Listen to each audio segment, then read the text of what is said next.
And now let's go to the ABC 10 exclusive from Paradise, where the DNR gave me a ride along through the site of the Goose Marsh fire that blazed through the area a few weeks ago. Hey you guys, I'm Jacob Darner. I'm in the Paradise area outside of Goose Marsh, where the Goose Marsh fire that the DNR has been fighting and supervising for the past 2 weeks was officially announced as extinguished yesterday. I caught up with Christopher Cox, the Chief Fire Officer Supervisor for the Newberry Field Office, who taught me just what goes into fighting a fire and that the job isn't over when the flames are out. What you see around me is an example of what was once here, thriving and growing. Blueberry plants, ferns, and reindeer moss, now all turned to ash and cinder. Yep, these are ones, so this was harvested. Right. And then trenched and then planted.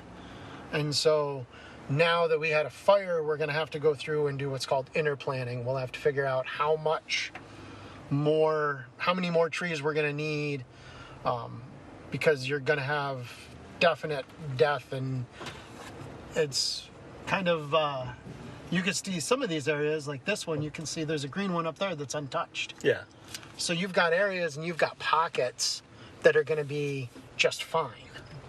So after the fire's out, we'll start 20 feet, 50 feet, 100 feet, 200 feet. Right. And we just keep going around and bringing it in tighter and tighter.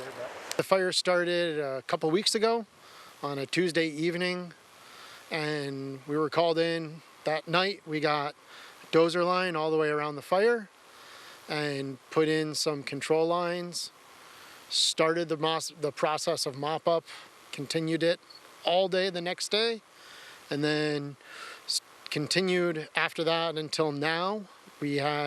Once we received no smokes, we do a progressive number of checks.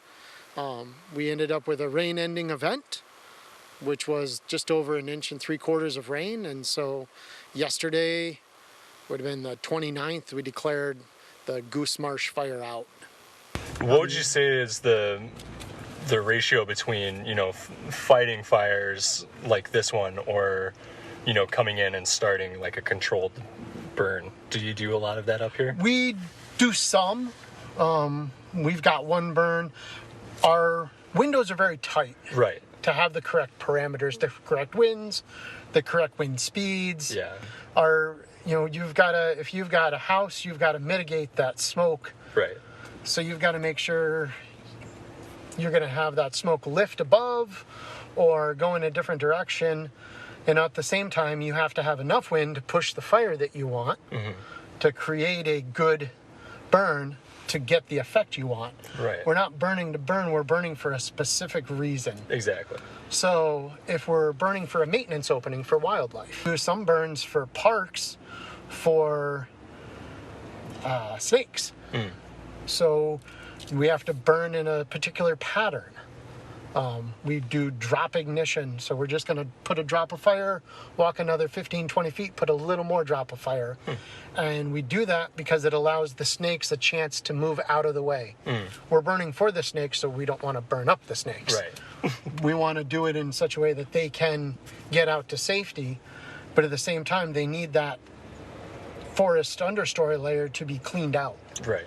So every time we burn, it's for a very specific reason, and if you're not going to get that desired effect, you try not to do it. Exactly. So while it all may seem a little dark and a little sad, it's not even been 3 weeks and there's already stuff growing back. So the forest will definitely make the recovery, and definitely thanks to the DNR. From Paradise, for ABC 10 UP, I'm Jacob Darner. Back to you guys.